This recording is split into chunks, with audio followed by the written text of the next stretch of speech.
İtaliyanın ölkəmizdə yeni təyin olunmuş fövqəladə və səlahiyyətli səfiri Claudio Taffuri etimadnaməsini Prezident İlham Əliyevə təqdim etdi. Welcome, Mr. Ambassador.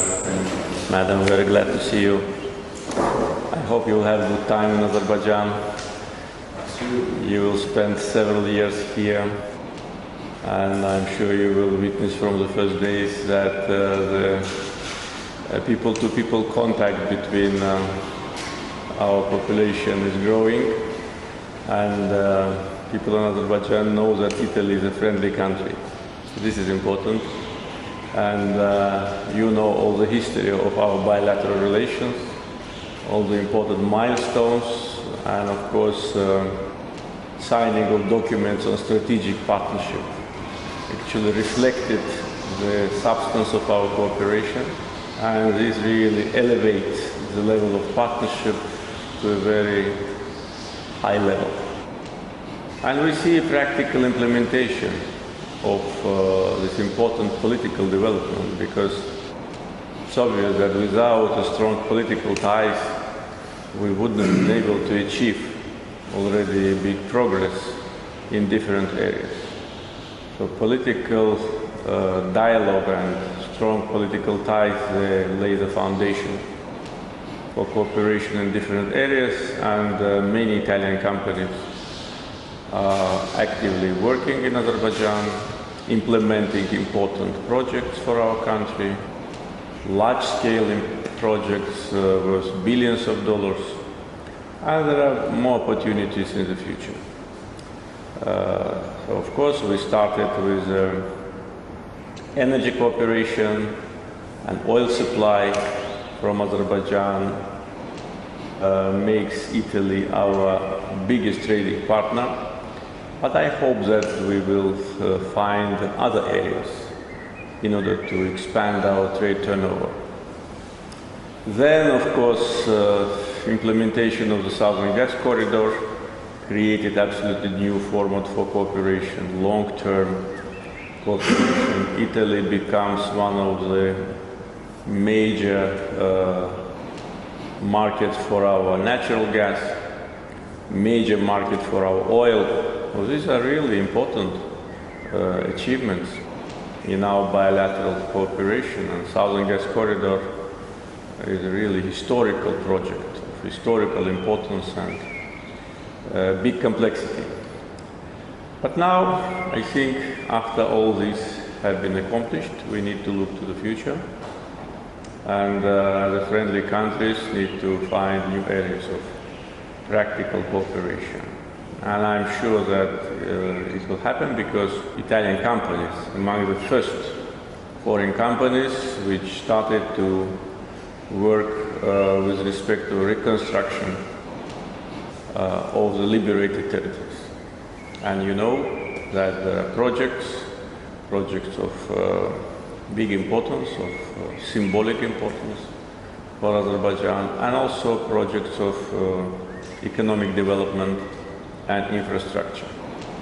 In energy sector, power generation, already Italian companies are involved in the process of reconstruction of destroyed hydropower generations. In other areas, in areas of manufacturing, production. So this really demonstrates that we are strategic partners not only on paper, in documents, but in reality. And I'm sure that you will be very active in Azerbaijan in order to promote more our bilateral cooperation in different areas, and so that we have a long-term, sustainable, successful bilateral cooperation. So welcome once again. İtaliyanın ölkəmizdə yeni təyin olunmuş fövqəladə və səlahiyyətli səfiri Claudio Taffuri, İtaliya Prezidenti Sergio Mattarella'nın salamlarını dövlətimizin başçısına çatdırdı. Prezident İlham Əliyev İtaliya Prezidentinin salamlarına görə minnətdarlığını bildirdi, onun da salamlarını İtaliyanın dövlət başçısına çatdırmağı xahiş etdi. Azərbaycanla İtaliyanın dost və strateji tərəfdaş ölkələr olduğunu deyən Claudio Taffuri ölkəmizə səfir təyin olunmasından məmnunluğunu bildirdi. Fəaliyyəti dövründə ikitərəfli əlaqələrimizin daha da gücləndirilməsi üçün səylərini əsirgəməyəcəyini dedi. Səfir, Prezident İtaliyanın 2020-ci ildə İtaliyaya dövlət səfərini xüsusilə qeyd edərək, ölkələrimiz arasında siyasi, iqtisadi, ticarət, humanitar və digər sahələrdə əməkdaşlığın daha da genişləndirilməsi üçün böyük imkanların olduğunu bildirdi. Claudio Taffuri ölkəsinin Azərbaycanın azad olunmuş ərazilərində yenidən qurma işlərinə yaxından cəlb olunduğunu vurğulayaraq, bu fəaliyyətin bundan sonra da fəal sürətlə davam edəcəyini diqqətə çatdırdı.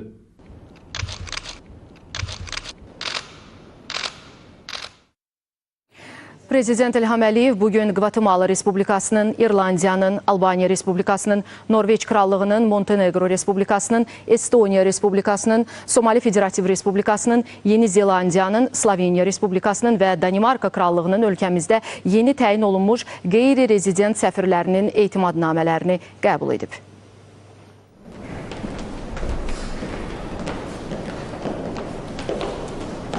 The ambassadors, good morning. I welcome you to Azerbaijan. Very glad to see you. I hope that your activity as ambassadors to Azerbaijan will mark the new phase of development between Azerbaijan and countries you represent.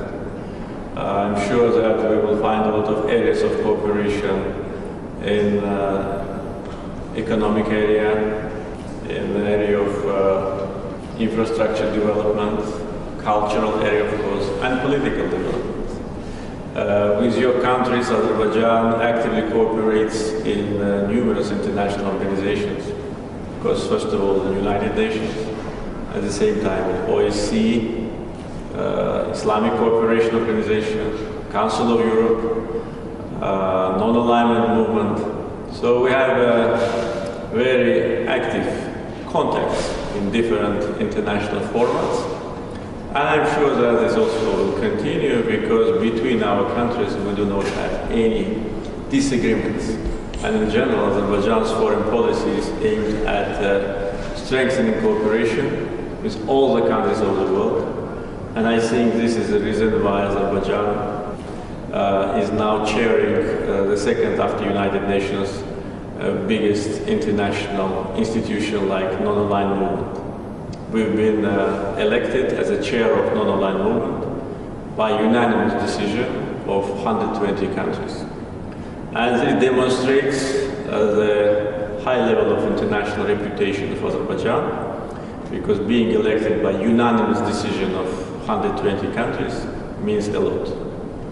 And assuming chairmanship, we announce that we will defend justice and international law, and will defend the interests of member states, what we are trying to do. Particularly now, with respect to the COVID pandemic, Azerbaijan initiated two important international events, Summit of Non-Aligned Movement on COVID-19 and special session of United Nations General Assembly on COVID-19, which was supported by 155 countries. And one of the main messages we deliver constantly is a fair distribution of vaccines, to avoid vaccine nationalism and to allow countries which do not have financial resources to get access to vaccines to be supported by donor organizations and rich countries. You start your activity in Azerbaijan in a very important time for us. It's a new time for the region, new time for Azerbaijan, a new stage of development of Azerbaijan and the region as a result of our victory in patriotic war last year, which put an end to long-lasting Armenian occupation of Azerbaijani territories.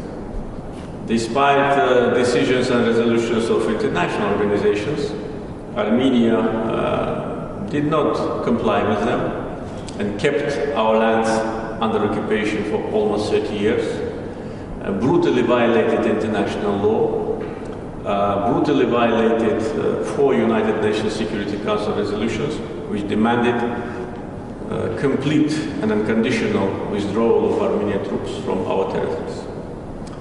For 27 years, these resolutions were on paper without any progress. So Azerbaijan implemented resolutions itself, restored its territorial integrity, and put an end to this injustice.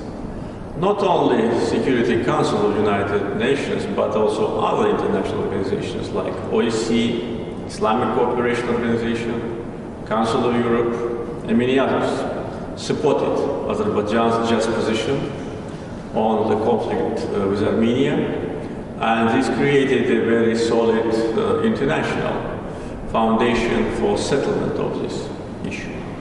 So we acted in the framework of international law. We acted based on the UN Charter, which gives a right to all countries for self-defense, and that was exactly what we've done during the 44 days war. After the war, it's a new reality in the region, new situation, and Azerbaijan immediately started the process of reconstruction of the liberated territories.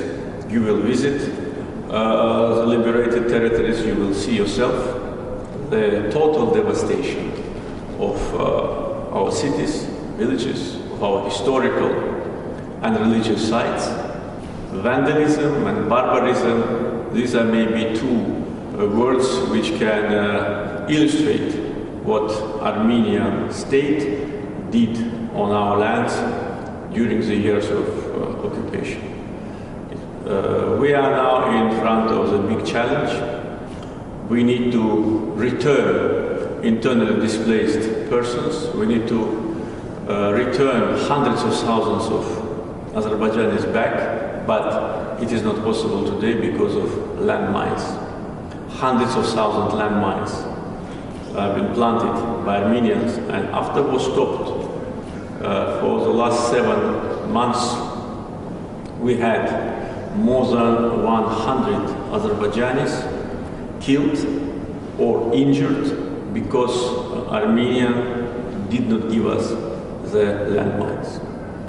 Just recently, due to the active communication of international organizations, we are coming closer to getting some information about Armenian landmines. I hope to have good news soon, but I don't want to say something before we have these results. But Armenia has to give us all the landmines, all hundreds of thousands which they've planted. And if they do not do it, that will once again demonstrate the terrorist origin of this country. And after we clean the area, and in parallel with that, we will start reconstruction, rebuilding of our cities and villages. It's a big area, more than 10,000 square kilometers, which was liberated by our army and which was liberated as a result of November 10th last year, joint declaration of the presidents of Azerbaijan, Russia and Prime Minister of Armenia, which put an end to Nagorno-Karabakh conflict. And declaration which was signed on November 10th last year is not just a declaration on ceasefire, as some countries want to present. It is much broader than ceasefire, because it clearly shows how the future development will continue. It provides opening of communications. It provides peacekeeping operations. It is a declaration of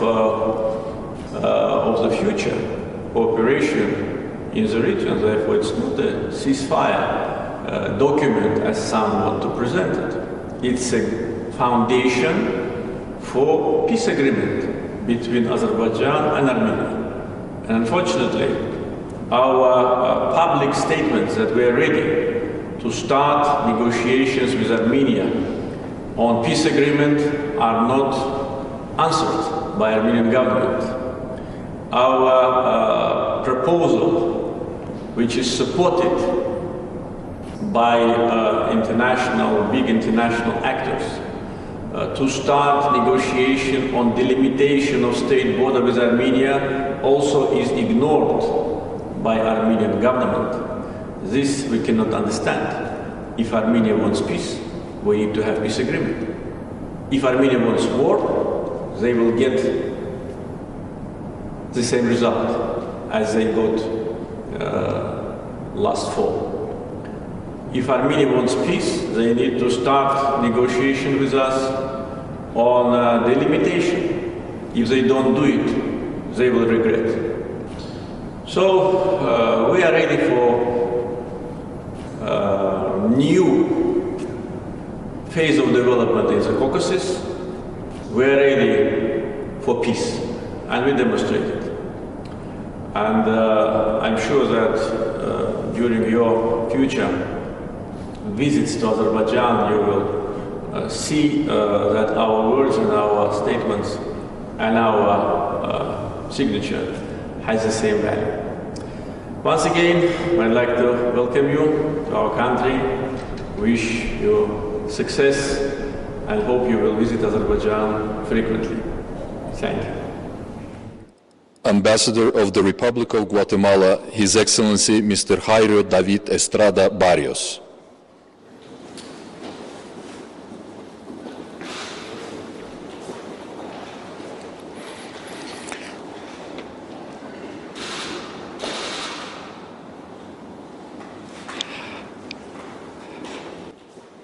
The Ambassador of the Republic of Ireland, Her Excellency Mrs. Sonia McGuinness.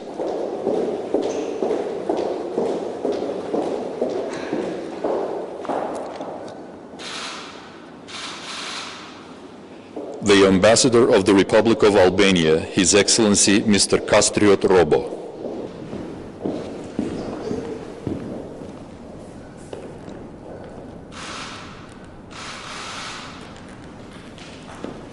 The Ambassador of the Kingdom of Norway, His Excellency Mr. Erling Skjonsberg.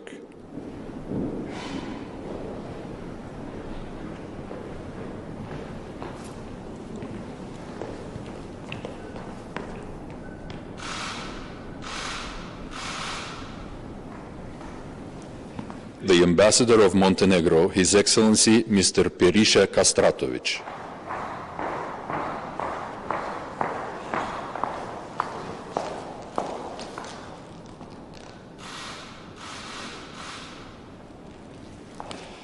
The Ambassador of the Republic of Estonia, Her Excellency Mrs. Anneli Kolk.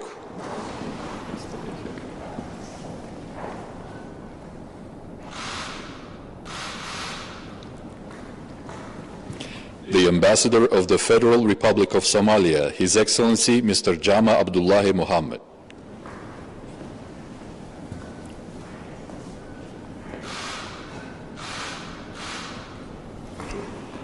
The Ambassador of New Zealand, Her Excellency Mrs. Wendy Jane Hinton.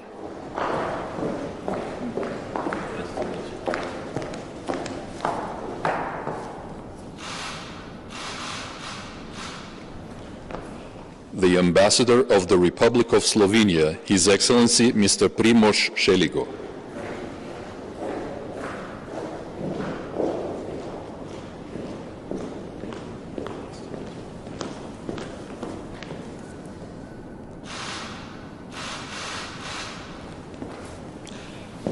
And the Ambassador of the Kingdom of Denmark, His Excellency Mr. Danny Anand.